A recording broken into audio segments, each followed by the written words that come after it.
Hey there, this is Ari. Welcome back to the Energy Blueprint podcast. I am very excited to share today's episode with you. It's with my friend, Dr. Ritamarie Loscalzo, who is the founder of the Institute of Nutritional Endocrinology and has more than 30 years of clinical experience using science-based nutritional and natural approaches for successfully correcting the imbalances that lead to chronic disease.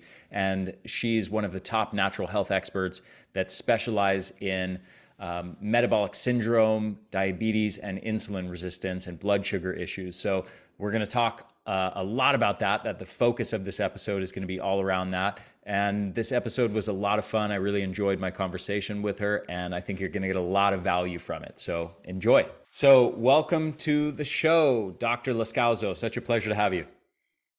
I am so glad to be here, Ari. It's just a pleasure to be here, and I love what you do, and I love your podcast episodes. They really get into the nitty gritty. So I'm excited about what we get to explore today. Me too. So let's start off by sort of having you do a broad overview of how you conceptualize like the big picture of what are the key metabolic disturbances, imbalances, dysfunctions that are going on in the majority of the population today, and sort of how you conceptualize the main causes of that. That's a great question, and we could go on for days on that, but we'll I keep know. it So give me the this high time level, frame, quick, right? punchy overview. Yeah. Well, metabolic, the studies are showing it. There was a study in 2018 that said 88% of the population is metabolically unwell. And more recently, it was done again. It's 92% of the population is metabolically unwell. I think that what I see as an underlying cause of so many people's problems is imbalanced blood sugar and disordered insulin blood sugar regulation and their ability to actually get fuel where it needs to go. And I know you talk a lot about mitochondrial dysfunction as a cause of energy problems, but one of the biggest problems is, you got to get the fuel into the mitochondria, and that relies on good insulin and blood sugar control. Okay, so let's talk insulin resistance then. So Yeah, insulin resistance is central to what you're getting at there. absolutely. Yeah. So how do you conceptualize the causes of insulin resistance? What is actually driving insulin resistance? We know it's a huge epidemic, that it's extremely common, as you just said. It's really the vast majority of people have at least some degree of insulin resistance, if not Right. full-blown diabetes. So what is driving that? Yeah. So, just as I'm going to just take a step slightly back before we go forward with that. And you said, some degree of insulin resistance, if not full blown diabetes. And there's this percentage, a good percentage of the population has full blown diabetes, like probably 18 to 20%. And then we have that in between area that the medical diagnosis is insulin resistance, right? And then there's all the rest of the people that are falling before that diagnosis, but they're year after year after year making their situation worse. I call that pre-insulin resistance. And from a So it's non-medical, the first, I think when you said the diagnosis is insulin resistance, did you mean to say the diagnosis is pre-diabetes?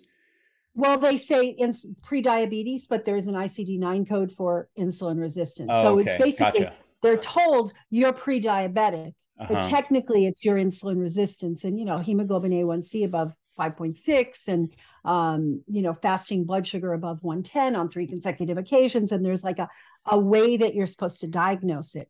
But that's already, there's been lots of damage done to the system. So what I want to talk about is how we help people who are pre-insulin resistant, pre-diabetes, right? To change things so they never become insulin resistant and they never have the risk of diabetes. Fair? Sure. Yeah. Okay. So what Well, but causes it? I just, maybe I'll clarify on behalf of the insulin resistant people who might be thinking, well, what about me? I want to be helped too. Yeah, it all applies to you too. Okay, Right. cool. We're just hoping to catch people before they get to the insulin resistant stage. Yeah. But it all applies whether you're diabetic, whether you're insulin resistant or whether you're pre-diabetic, pre-diabetic or pre-insulin resistant. It all applies. And it's really a dysregulation of the body's ability to take the glucose from the food that you eat and transport it into the cells where the mitochondria do their thing and make energy, and where the cells can actually heal, repair, detox. That's a breakdown in that mechanism. And that breakdown can be detected long before you go to the doctor and they say, hey, you're pre-diabetic. Long before that, like decades before, right? So it's really important that people recognize that, because once you're diagnosed with insulin resistance or further diabetes, but even insulin resistance, there's already been retinopathies happening, damage to the retinas in the eyes. There's already neuropathies, damage to the peripheral nerves. There's already damage to the kidneys, and there's damage to the lining of the blood vessels, which can lead to out of the blue stroke, out of the blue heart attack. Like, you're not a risk factor for it, when indeed they are, if we were looking in the right places to help solve that. Mm-hmm. Right? Got it. Yeah. So your original question was, what causes it? And I will say life in the modern world causes it, right? So the food that people are eating, or rather the non-food that people are eating. I don't even like to call some of the stuff people eat food. It's like highly processed. I'm calling it now, the new term is ultra processed food crap, right? Food lookalikes that we're deceiving the body into thinking is nourishing because it's providing calories, lots of them, by the way, and it's destroying the system. So the food is a huge, huge one, right? Sympathetic overload, right? We're in the state of constant fear. Everybody's trying to get you into fear mode so you spend more money. There's the financial fear, there's the health fears and everything. That puts the body into fight-flight mode, which is the sympathetic nervous system, a branch of the autonomic nervous system. There's sympathetic, fight, flight, and parasympathetic, rest, digest, heal, reproduce, all the cool stuff that can't happen very effectively when we're in fight, flight. So that's the stress piece of it. There's the lack of sleep. And I know you talk a lot about sleep in your work, right? How important sleep is. Lack of sleep. It's known that even one bad night of poor sleep in an otherwise healthy person can cause temporary insulin resistance. But what about decades worth of poor sleep, right? In an otherwise unhealthy person, it's a prescription for disaster, right? So we have the stress, we have the lack of sleep, we have the poor diet. And I would say couch potato society, right? People are kind of sitting around and watching TV, eating Cheetos, drinking wine to drown their pain. And they're getting sicker and sicker while they worry about getting sick and catching the latest thing that's going around. So it's that fear that everybody lives in, and the lack of movement. And then we have, of course, on the other extreme, we have the people who are, weekend warriors who are like doing nothing during the week and then like killing themselves on the weekend. So there's a balance, right? You talk a lot about hormetic stress, right? There's that little bit of stress that's good, that lot of stress not so good, right? And then, of course, the toxins. The environment is getting more and more polluted and toxic. Even though there's more awareness about it, there's not a whole lot being done to remove the toxicity from the hair care products, the skin care products, the rugs, the furniture, the everything that were around, the paints, right? And EMFs, of course, that's part of the toxicity. So all of that stuff comes together and creates a perfect storm for insulin glucose dysregulation, metabolic unwellness, which these are not like studies in some alternative journal. This is like the University of North Carolina published this based on research in all the medical journals, that based on criteria that you or I would probably think are kind of lame criteria, that we would tighten it up, that 88% in 2018 and now more recently, 92% of the population is metabolically unwell. Got it. Okay. So the insulin resistance component itself is the problem. There is some, let me preface by saying there's, because I don't want this to be perceived as like a gotcha moment or something like that, but there's controversy around how people conceptualize insulin resistance. And there's some people saying, it's a real problem. The cell is resistant to the insulin. Wouldn't it be great if the cell was more sensitive to the insulin? and those nutrients could get into the cell more effectively. Right. Okay. And there's other people saying on the other end, and there's papers on this showing that that the insulin resistance is generated by signals in the cell, basically that there are too many nutrients inside of the cell, and it is intelligently making itself resistant to more nutrients flowing in, because in excess of nutrients in the cell is actually damaging to the cell. So, well, I guess there's a whole bunch of layers I could add, but I'll stop there and sort of ask you where you land on that spectrum of those sort of positions. Yes and yes. Okay. It's both. Okay. Right? That's why the cells get damaged, and that can cause insulin resistance. The receptors, the GLUT2 receptors, and some of those other little pieces on the cell membrane that get damaged. There's lack of nutrients that we need, like magnesium and chromium and some other nutrients that need to transport the insulin in.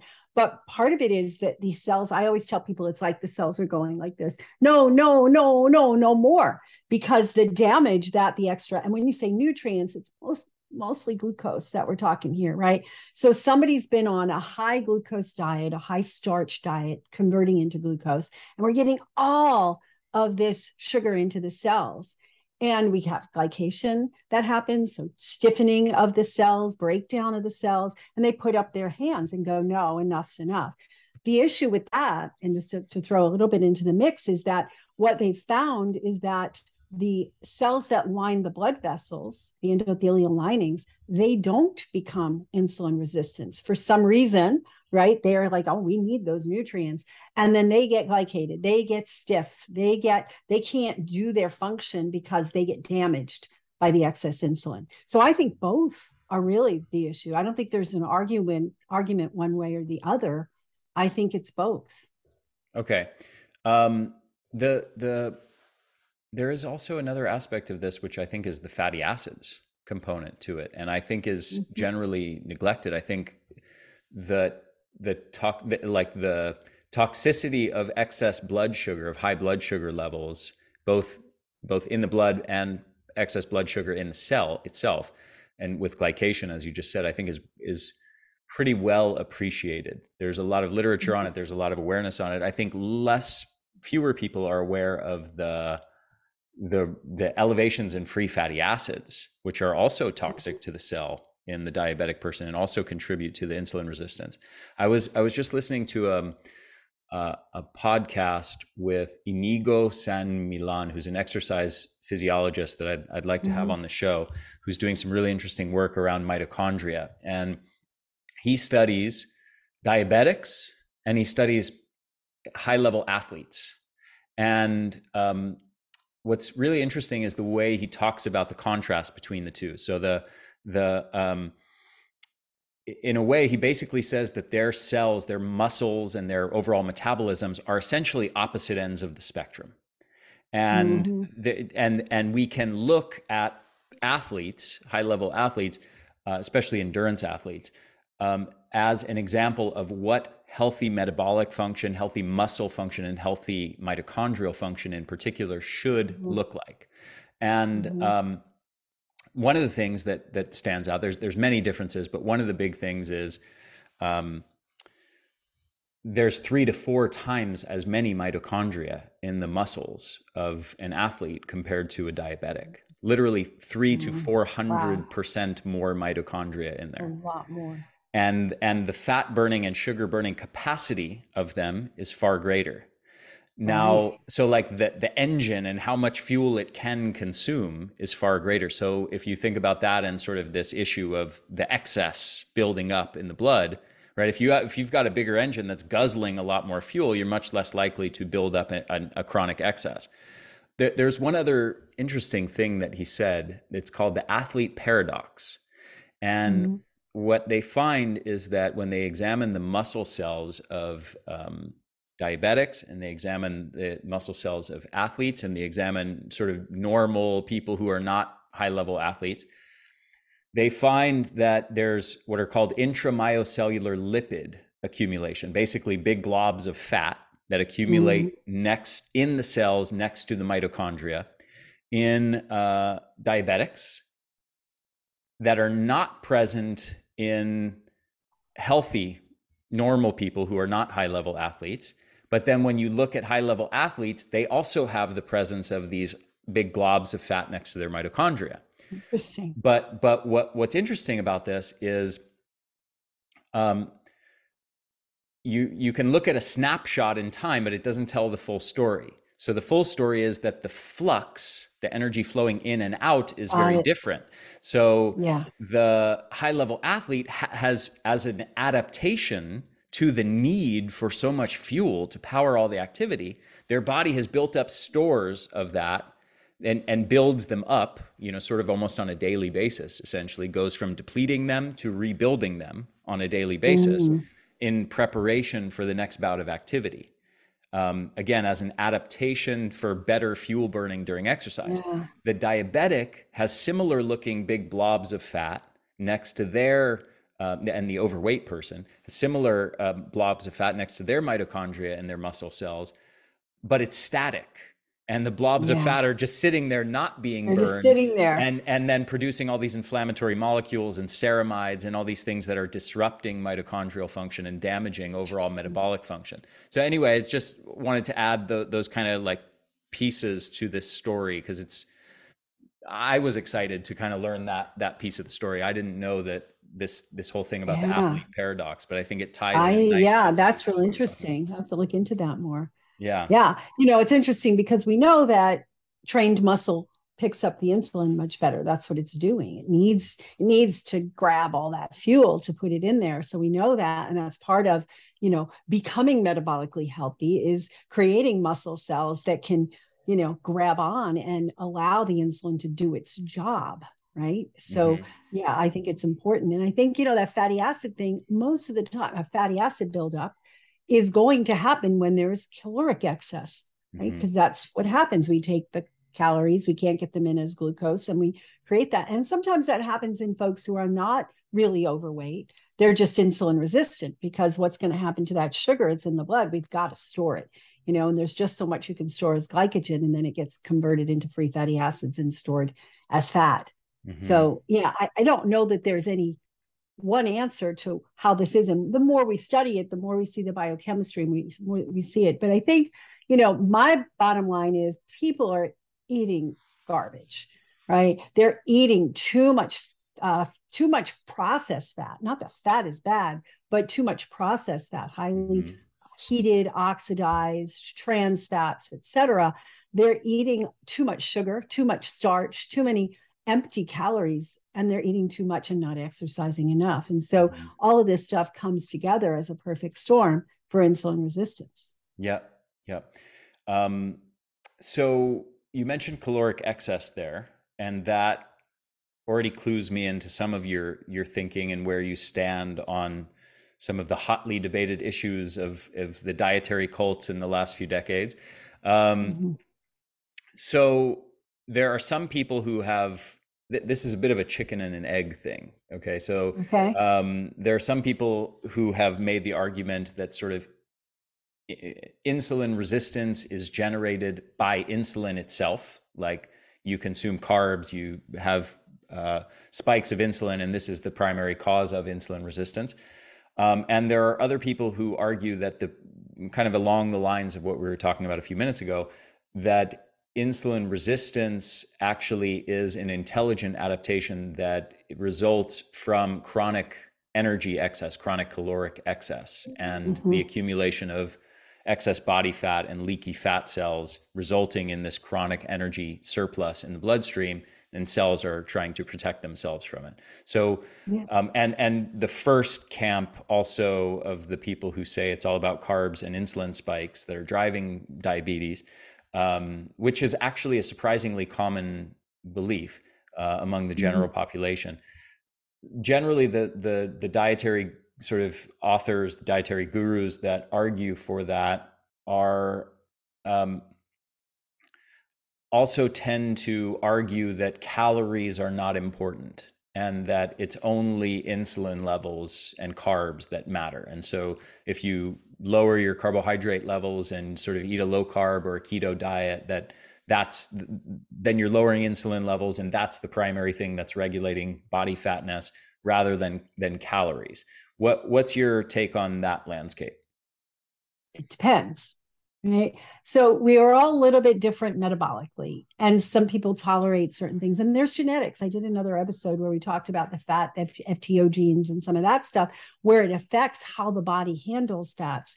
And some people don't handle fats very well. Some people don't handle carbs very well. Some people don't handle either. I happen to be blessed, if you will, with a hunter-gatherer, a thrifty gene. So starches they don't do well for me, right?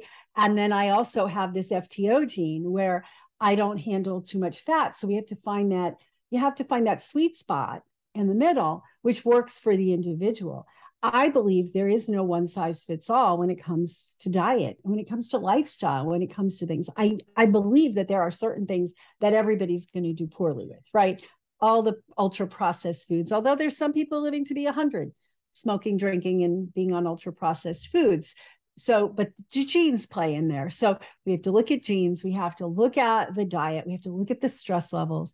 And I can't tell you how many people go through. I have a program. It's called the Sweet Spot Solution. And we're trying to find that sweet spot for each individual. No, I don't understand why am I insulin resistance? Why am my sugar so high? Blah, blah, blah, blah, blah. I'm eating really well. Like you're not eating as well as you could for your genotype, but also what about your sleep? Well, what about your stress levels? Well, what about your movement? Well, I have a bum knee, so I don't know, and so there's all these other factors. And as I've gone through taking thousands of people through this program and looked at their numbers, right, it makes a difference. And for some people, they could just do the food and they get these tremendous results. And another person, all they have to do is start sleeping and they get the tremendous results. And some people have to do it all. Right. So we really just need to make healthy choices in all of these aspects of our lives, have the right nutrients, don't allow ourselves to get into nutrient depletions, which happens from poor food choices. It happens from poor microbiome. It happens from so many other things. And I think we just have to look at all the factors. And I think that one of the most overlooked factors is this blood sugar, right? Go to the doctor, functional medicine doctor or standard doctor, and you have hot flashes. They're going to run tests on your sex hormones and give you something to make them better, whether it's an herb or a drug or a bioidentical, right? But we're not looking at why did those sex hormones go bad? Not because she's 51 years old. It's because there's other imbalances that have most likely been there for a long time that now are coming to fruition because nature did this thing where suddenly, we're losing some of the ability to handle this stuff. So we can't just look at the presenting symptom. We have to look at the basis. And I believe that in, over 30 years of clinical practice, I've seen this over and over again, that if we don't address the blood sugar and we don't address microbiome imbalances, I don't care how much black cohosh and hawthorn berry and whatever else you give somebody, their problems aren't going to go away, because you're not addressing the real underlying cause. Got it. Okay.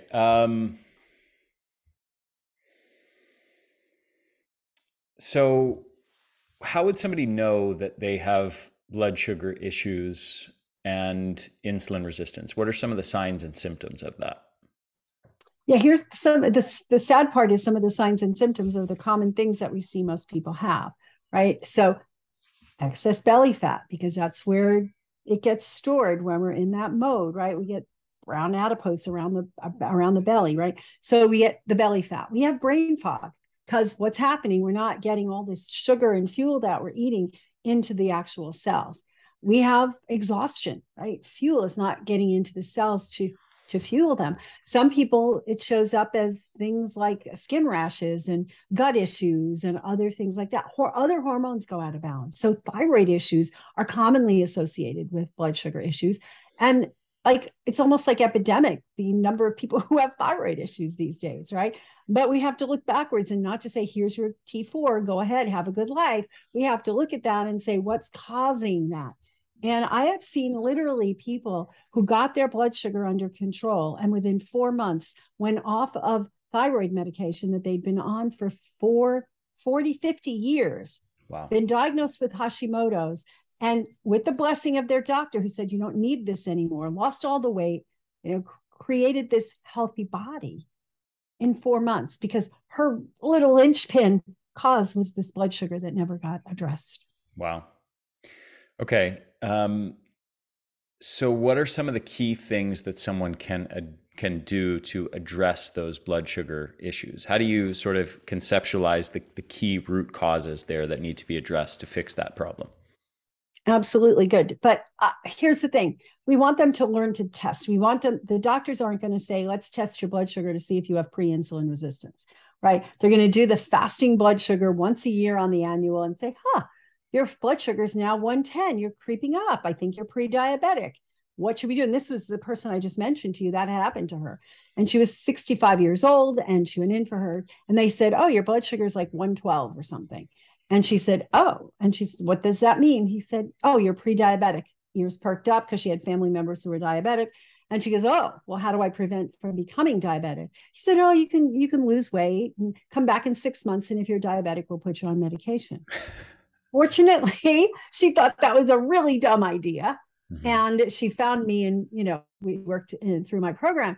But that's the kind of stuff that you can see shifting, right? Mm-hmm. So they should be learning to test their own sugar. So I start people off by teaching them how to do their own sugar. When I first started doing this, the only way you could do it was prick your finger every 15 minutes to see where your peaks and valleys were. And now with CGMs becoming popular, nobody ever heard of a CGM, continuous glucose meter. Before, 4 or 5 years ago, I was wearing them and recommending them, but people had never heard of them before. Now everybody and their brother is wearing a CGM, right? It's become popular, thankfully, because it gives you the ability to see what does your food do to your blood sugar? What does your stress do to it? How do you respond to exercise? How do you respond to good sleep versus bad sleep? And we get to actually empower the people. We get to actually have the power to change the things that are issues for them.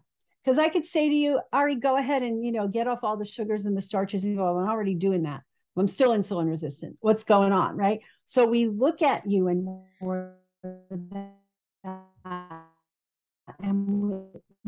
the continuous was 2 hours after having this argument with my partner where we yelled and screamed at each other and look what happened to my blood sugar, right? Or this is what happened when I ate that donut that I normally don't eat, but every now and then I cave and I do. Look what happened to my blood sugar. So it's really empowering and gives people the ability to determine what's causing their blood sugar to be out of balance and then bring it back in balance. Got it. Okay, so how do you feel about insulin-sensitizing agents? Things like metformin, berberine, cinnamon, chromium, things of that nature. Sure, I think they're good. I think metformin's on the extreme because it's a medication. It has some issues on the liver and all, but the natural ones that sensitize that can be included as part of your diet, cinnamon, you pour it on stuff, right? Berberine's a little bit more like halfway between the food versions and the pharmaceutical because it does have a therapeutic effect. But you could take golden seal and Oregon grape and some natural substances that contain it. But I think they're good. I think that chromium gets depleted big time. Like the liver gets strip mined of all the chromium. The soils are not that great in it anymore. And so people are low in chromium because of the insulin spikes. Magnesium's another one that we do. We look at omega-3s like DHA, which seems to have a good effect on sensitizing. But I also have like a 4-page handout of pictures of all the herbs and foods and how they affect. Carob has an effect. Green leafy vegetables, blueberries. There's all kinds of foods that actually resensitize the cells to insulin. So I'm a fan. I'm the last resort would be a pharmaceutical like metformin because I haven't seen that we have anybody at least in my program when they're following, they haven't needed it. Right? Many of them go off of it because they no longer need it because they get it under control with food and thoughts and lifestyle and all that. Got it. Where do you put weight loss in this picture? So if excess body fat itself is a major contributor, driver, cause of insulin resistance, how do you prioritize that in the way that you approach the treatment of resolving high blood sugar levels and insulin resistance? Well, here's the thing. So high body fat will cause or contribute to insulin resistance, but high levels of insulin contribute to excess body fat. So people who are not overeating, who are eating, even some of them eating low calories for what they should be burning, they're still packing on the weight because of the kinds of calories. That's where a calorie is not a calorie is not a calorie, right? So somebody could be eating, 500 calories, or let's say 1,000 calories a day of avocado compared to 1,000 calories a day of bread. It's going to have a hugely different effect on their body, right? That's true, but is it because of the insulin, or is it because of a number of other factors? Because there are studies like Kevin Hall's metabolic ward studies where they precisely control for calories. If they take people, they put them on a 1,200 calorie diet that's a very high carb, very low fat diet, or a precisely equal 1,200 calorie diet that is extremely low carb and high fat, and they create radically different amounts of insulin in response to those meals, but then they track them, and 6 weeks, 8 weeks, 12 weeks later, they have the same amount of fat loss. Interesting. I haven't looked at those particular studies. The studies I've looked at talk about the timing of the calories. Like, are they eating the calories early in the day? Are they eating the calories later in the day? But I think the bottom line is we need to eat healthier calories. For sure. And when I look at a lot of those studies, they're giving everybody like, the 1,200 calorie high fat is like got canola oil as part of it. And the other one, in the high carb is not like, quinoa, it's bread and pasta and, things like that. So I think that, I haven't seen one of those studies that I really felt comfortable that the food choices weren't contributing, even if they were equal, that it was crappy fats and crappy sugars, and they both had the same effect on the body. Yeah, there's only one. There's literally only one. There's literally only one well designed study that was a long-term study. This is one of the best low carb versus low fat studies. So there's literally only one study where the food quality was excellent. And this is pretty much the best low carb versus low fat study that's ever been done. It's called the DIETFITS Study. And it's notable for a couple of reasons. It had a huge number of participants I think it was 600 or 6,000 participants. It was a huge group of people, which gives, for people listening, that gives the study very high power when it has so many subjects. And it was done for an extremely long period of time. Most of these kinds of studies are done for like 2 weeks, 4 weeks, 6 weeks, maybe 6 weeks. This was done for a year. And the reason also, to your point that you were just making, this is a study where they actually gave good dietary advice in both camps, both the low carb and the low fat camp. And they said in both camps, eat whole unprocessed food. They gave them sort of guidelines for what are good nutritious food choices. So so you don't have like avocados versus donuts, right? Like you don't compare healthy fats versus like the worst kind of carbohydrates. That's not a good comparison. But if you start comparing avocados versus blueberries, right? Or avocados versus beets or carrots or something, now you've got a fair comparison. So anyway, they found after a year that there were no significant differences between the low carb and low fat groups. But having said that, within the overall averages, there were some individual differences. There were individuals who lost much more weight on the low carb or the low fat diets who responded much better to one or the other. So it speaks to the individuality of people and their responses to it. But anyway, all of that is sort of a digression, but it's just speaking to the studies that sort of evaluate different diets that are relatively equal in calories and macronutrients, but differ in their levels of insulin. Okay, so that is exactly, I agree that would be what I would predict the results of a study like that would be, because there's so much variation and we're looking at the overall, but you said there are individual differences. Mm-hmm. And that's where I'm a big fan of bio-individuality. Let's look at what's happening. Let's look at the insulin over time.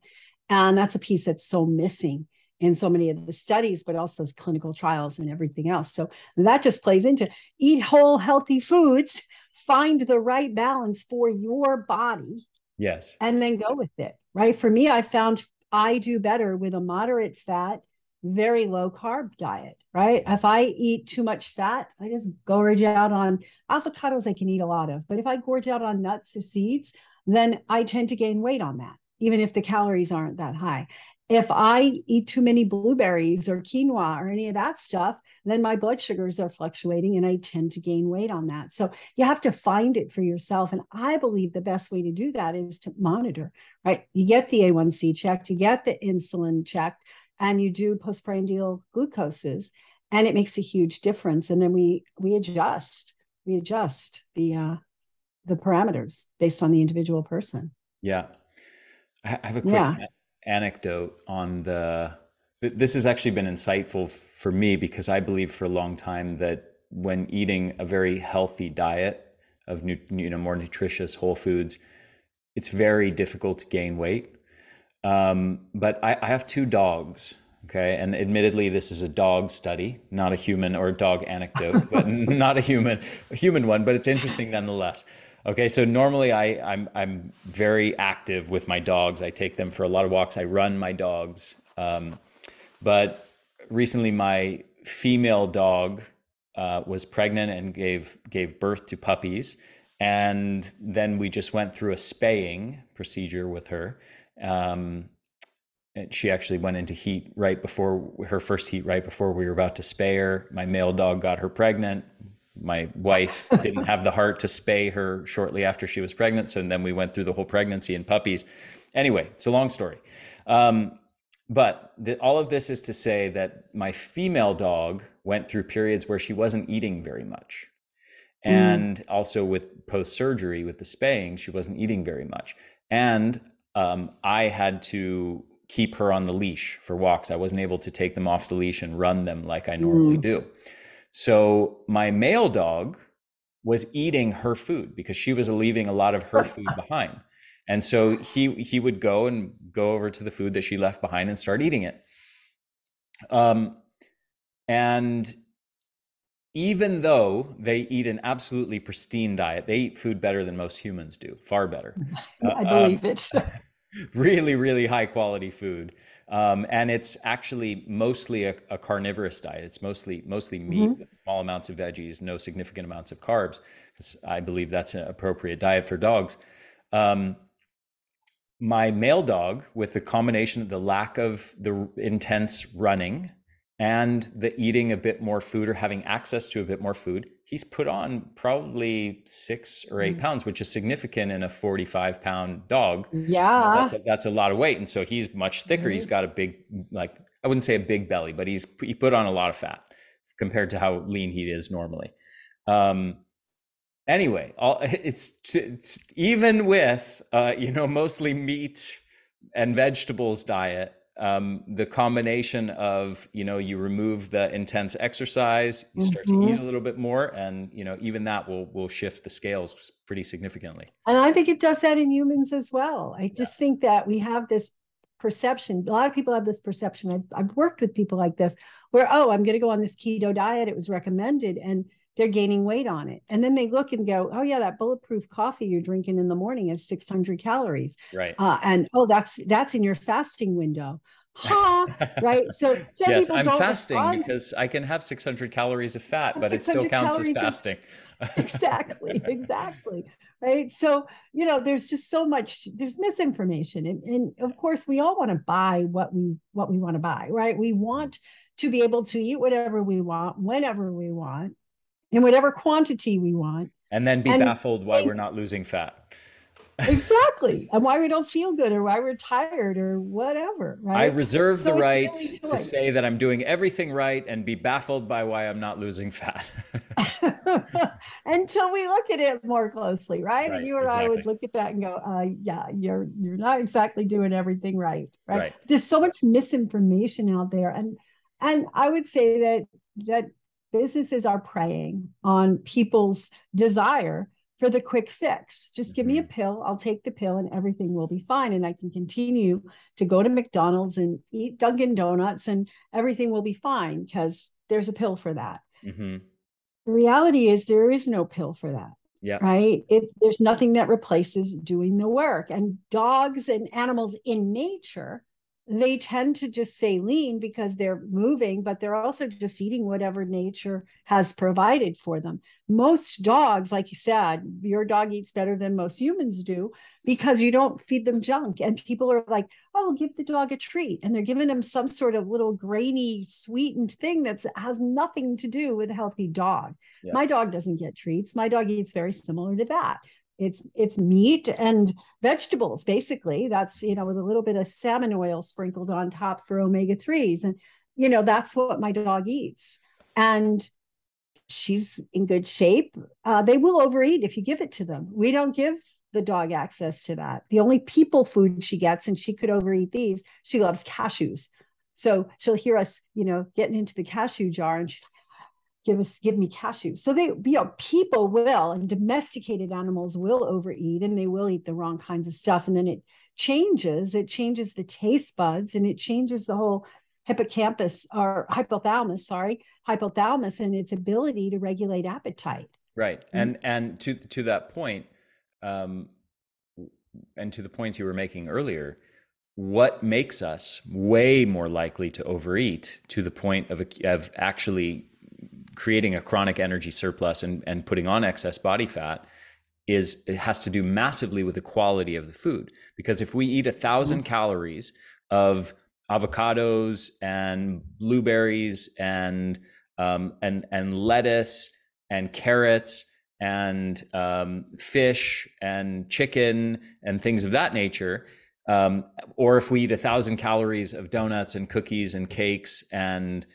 processed crap rich in accommodations of flour and vegetable oils and things of them and and processed fats and sugar, now those 1,000 calories act totally different in our system as far as our satiety and hunger levels are concerned, because those first 1,000 calories might be quite satiating and keep us full and energetic for a long period of time. The second 1,000 calories, you're going to go through that like it's nothing, and then you're going to be hungry for more. And so you have this tendency to then eat the total amount of calories that you will eat when you're eating that type of food is far greater. So it's far greater because the body's waiting for the food, right? Where's the food? Where's the food? You just fed me all these calories, but where are the nutrients, right? And so our bodies are smart and they will put out more. We need more. We need more. Unfortunately, the more that tends to come in is more of the same instead of like a big plate of broccoli. It's like, I found that when my kids were little, I found that through my own experience. They were little, like 4 and newborn. And, you go from one thing to the next, and I'd make myself a big meal and I'd sit down to eat it. But I think, why am I so hungry? I'm still so hungry. What is wrong with me? Then I'd go find my plate of food is still sitting on the table. And I'd be looking for what can I put in quickly to give me a bunch of calories so that I have the energy. And I'd reach for, I don't know, a piece of gluten-free bread, or I'd reach for, a bunch of nuts or other things like that. And I would still be hungry. And I remember one day going, I'm going to eat broccoli right now. I have time. They're occupied. I'm going to just make myself a big pot of broccoli and just eat it. Bingo. Like whatever it was, 100 calories worth of broccoli, gone. Appetite gone. Because my body had the nutrients in addition to the calories, or without the calories, actually. So, we eat the calories. We tend to eat calorie-rich foods looking for satiation. We should be looking at nutrient-dense foods for the satiation. And then for people who have the problem, which I don't have, of I just keep eating, this nutrient-dense food, but I keep losing weight, then we say, okay, we got to add, put some olive oil on that broccoli, add some extra calories so that you have some calories there. But for the majority of us, we don't have that problem. We just, it's a great way to lose weight is to eat very, very, very nutrient dense foods. So your body goes, I'm full. I don't, I can't eat anymore. Yep. Okay. So we're getting into this dietary quality issue now. So let's get into the controversial territory of the different dietary cults and where you land in this spectrum. I suspect based on all that, and I'm smiling because I can tell, obviously I know your work to some extent, and I can tell based on the way you're talking about all of this whole topic, that you're not an extremist and you're not very dogmatic about, only one camp. But let me just ask you, are you vegan? Are you with the vegans or are you with the carnivores? Well, I'm definitely not with the carnivores because they think plants are bad. Yeah. A lot of vegans are loading up on empty calories. Like, Wonder Bread is vegan for the most part. I think it still is, but there's a lot of unhealthy. So there's the junk food vegans and then carnivores at the other extreme. So I personally follow a plant-based diet. 100%. I haven't been eating animal products in 35 years. I'm still standing. Still have energy. In my 60s, and can still run, and jump and play. So, and my brain is still on fire. So that works for me. And fire in a good way, just to clarify. On fire in a good way, not fiery inflammation. Not with inflammation. Right? Yeah. Exactly. On fire, because it's like every time I hear something, it makes the connections, right? Yeah. But here's the thing. My diet is more of a plant-based keto type diet. Mm-hmm. So I don't do the carbs. I have a handful of blueberries here and there. I will occasionally have a bite of quinoa or whatever, but I mostly eat fats and vegetables, right? I eat lots of avocados and olives and coconut. I don't eat a lot of oil because I think oils are not whole foods. I'm into whole foods, right? And people are like, oh, whole foods. And what about the healthy oils? I don't think there are any healthy oils, but there's times therapeutically that somebody needs the oils for the extra calories to deal with, healing inflammation in their gut, whatever. So my personal diet is lots and lots and lots and lots and lots and lots of vegetables, fermented foods, like cashew, coconut, whatever, yogurts, and lots of kimchis. And I just had a lunch. My lunch today was a big bowl of kimchi with fermented, what did I have on there? Daikon and ginger with a whole bunch of sprouts, big bowl full of sprouts. And then I threw some tahini and avocado on top. That was my fat. That was so satiating that, it was hours and hours and hours ago. It was very filling. Right. So that's a typical meal, and, typical day for me is lots of fermented foods, lots of sprouts and lots of greens, and then as many of the colorful veggies as I can get my hands on. And then the fats, right? The whole food, plant-based type fats. Not that I'm a purist and I don't ever do oil, but I try not to do oil because it's not a whole food and it's got everything extracted. Why, in my opinion, why use olive oil when you can eat olives, right? And get way more nutrition from them. Of course, you can't put olives in the pan and then saute your vegetables in it, but you can do that with water. So anyway, that's my personal diet. I work with people to find their ideal diet.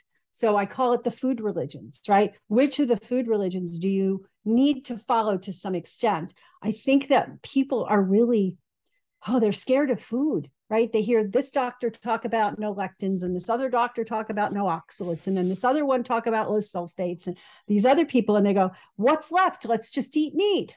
And now, don't forget, now there's people even demonizing things like sulforaphane and, some of the actual phytochemicals that have, hundreds or thousands of studies talking about anti-cancer, neuroprotective properties, all kinds of other beneficial properties, mitochondrial protective and properties that stimulate mitochondrial biogenesis as well.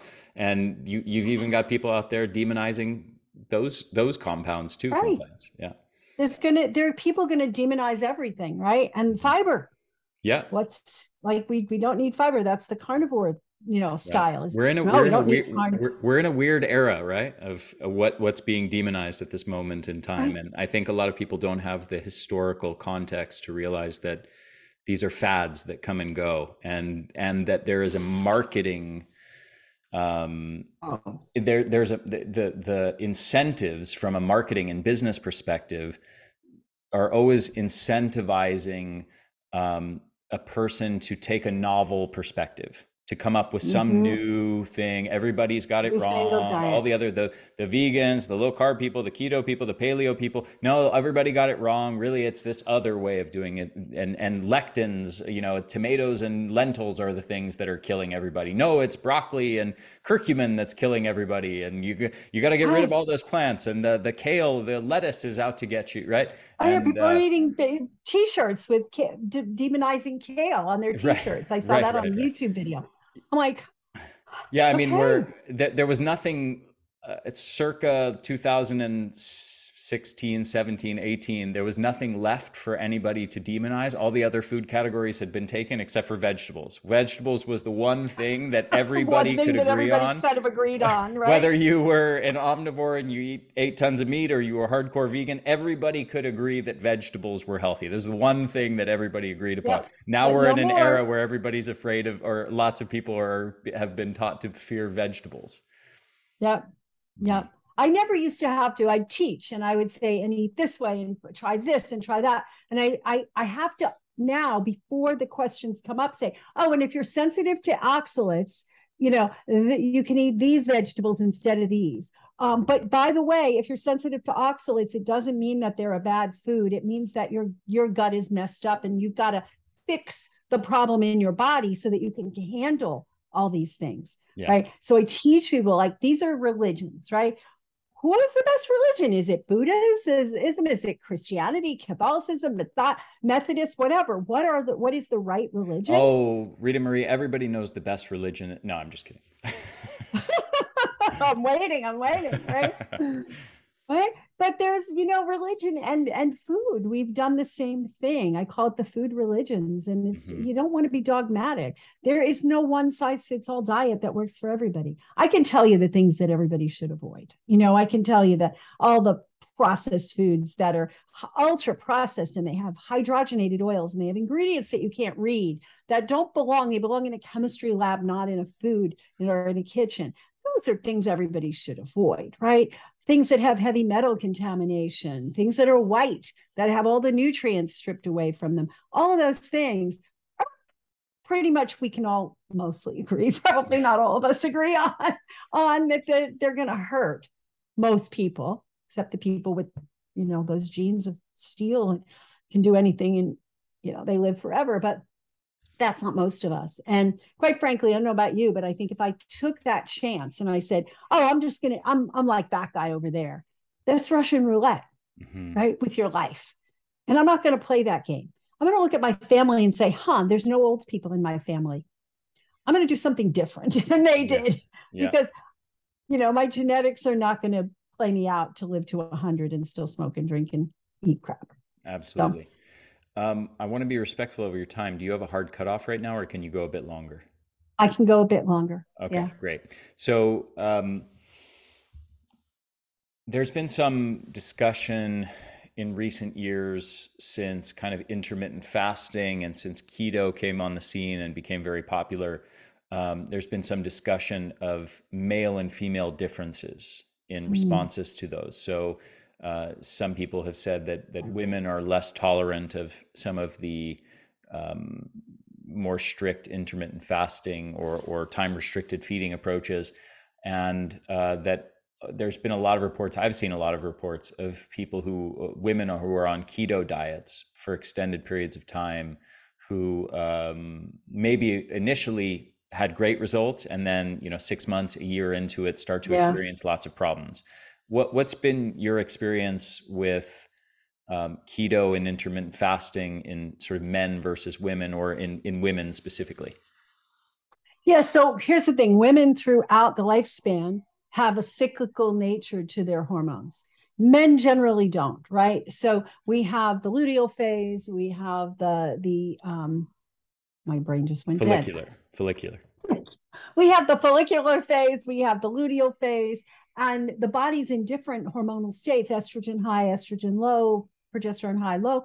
And during those phases, it is good research that says that women do not do well, like women do not do very well fasting, in doing longer fasts, more than 12 hours even, during the second half, the luteal phase of the cycle, or at least within a week of their menses starting. So we have to respect that. We know that there's an effect of fasting and ketones on LH and FSH. So we have to respect that. So women have to find that right groove. Women do better with cycling their fasting versus men can just go, I'm just doing an 18-hour a day fast and I'm going to do this every day. And it doesn't matter as much, although men can plateau as well. So I think women do have to be conscious of that. Once they're past menopause, then it's not the same considerations, right? So we're not having those fluctuations unless you're taking bioidenticals, in which case it changes. But we really do, I think, need to respect that and, be conscious of that. Anything you do initially, when you go from standard American diet to anything somewhat even reasonably resembling a healthy diet, you're going to get results at the beginning. And then it tapers off, and then you need to customize it to you. So I think that we need to just take all of this that way.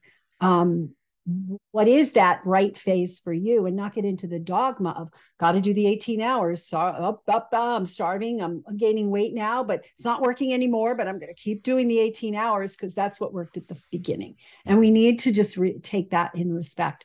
I know that for me, I like to do like 16 hours, but there are days when it's like, I just am not going to make it 16 hours. There's just no way. I have too much to do. I have too much brain power. I didn't get enough sleep last night. Like those things all play in, and like, no, I've got to eat something now. Some people do better with time restricted eating later versus earlier. I know the popular thing is just skip breakfast and start eating later, but some people don't do well with that. Some people need to eat that first meal within an hour of getting up, and then they finish eating at 3 p.m. If I stop eating at 3 p.m. and I start in the morning, I'm going to be fighting the appetite. It doesn't work well for me. It's easier for me to just start eating later and then, have a shorter window. We all have to find our little groove and like tune into the body when it's telling you something like this used to work and now it's not.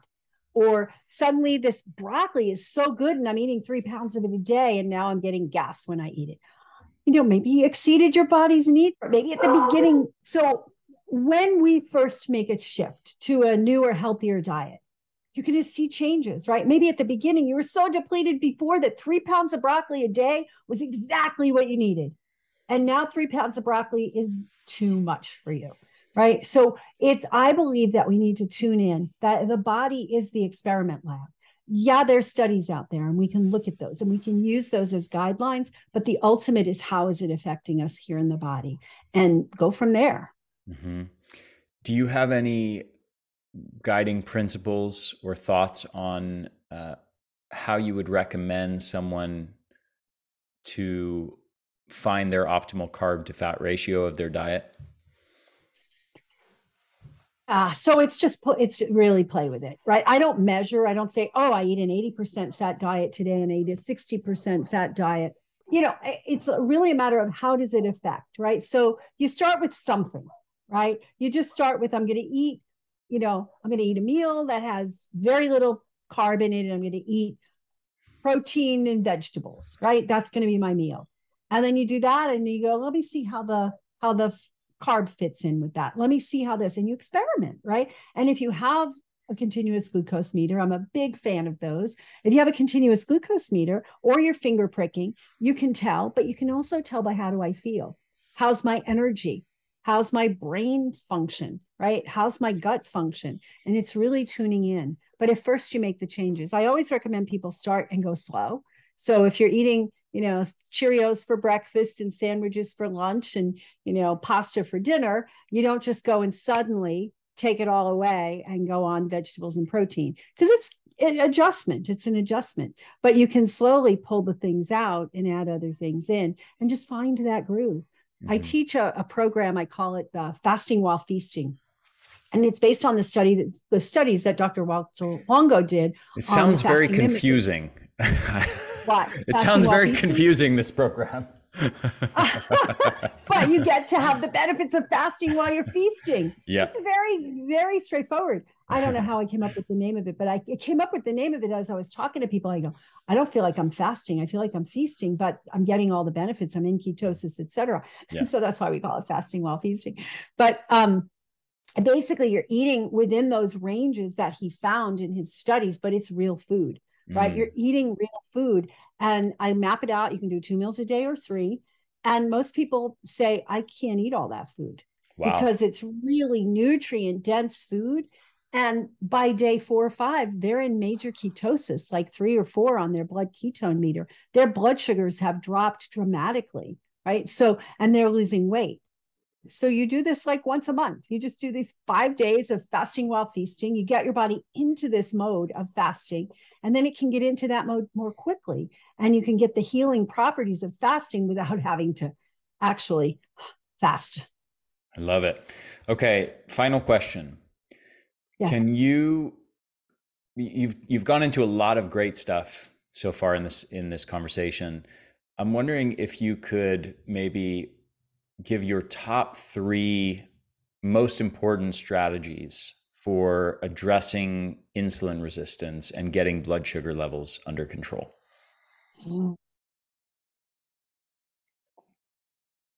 Eat real food. Does that count? Or is that Absolutely. Absolutely. Eat real food. Just, don't worry too much at the start of the carb fat protein ratio. Just everything you eat is real. It's a real food. That's number 1. Number 2 is get into bed. Don't play with your health that way. There's so many dangerous things that happen when you don't get enough sleep, and insulin resistance is one of them. Even one night of bad sleep caused temporary insulin resistance the next day. I just read a study recently. I don't remember exactly who did the study, but it was from the book Why We Sleep by Matthew Walker. And it was talking about how even a week, of consecutive 6 hours or less of sleep puts somebody into the pre-diabetes numbers, right? When you start to test them, they're going to look like they're pre-diabetic, even if they weren't to start. It's super critical. So I would say eat real food, get real sleep. And the third one is, I would say stay present and, be mindful and have a mindfulness practice, whether it's meditation, heart math, something, because there's so much benefit to that. And that I have literally seen people test their glucose, not their fasting glucose, just middle of the day glucose, found what the number to be higher than they thought it should be, gone in and done some heart math or meditation or breathing, and boom, it drops down by 20, 30 points all at once. Really dramatic. Yeah. Those are my top 3. Beautiful. Thank you so much, Ritamarie. This has been an absolute pleasure to have this conversation with you. I've really enjoyed it. I hope to have you back. I know you have a lot more wisdom to share. And let people know where they can find you. Absolutely. So I'm at drritamarie.com. For those of you who are health practitioners, we have a new website coming up. Probably by the time this airs, it'll be up. It's INE Method, INE Method.com, and it's for health practitioners. And I'm on Instagram and Facebook and all those places at Dr. Ritamarie, Dr. Ritamarie. So. Beautiful. Thanks so much, my friend. I look forward to our next conversation. Thank you so much. Appreciate it.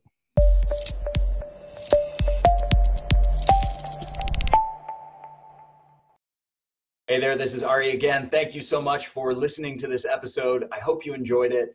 If you did, if you found it valuable, please share it with your friends, share it with your family, help me get the word out there. Also, if you're on YouTube, make sure to hit the subscribe button and hit that little bell to get notifications every time we release a new video or new episode of the podcast. And if you're listening to this, make sure to subscribe to this podcast on iTunes or on your favorite podcast app. Thanks so much for supporting my work at the Energy Blueprint. I hope you enjoyed this episode. I will see you in the next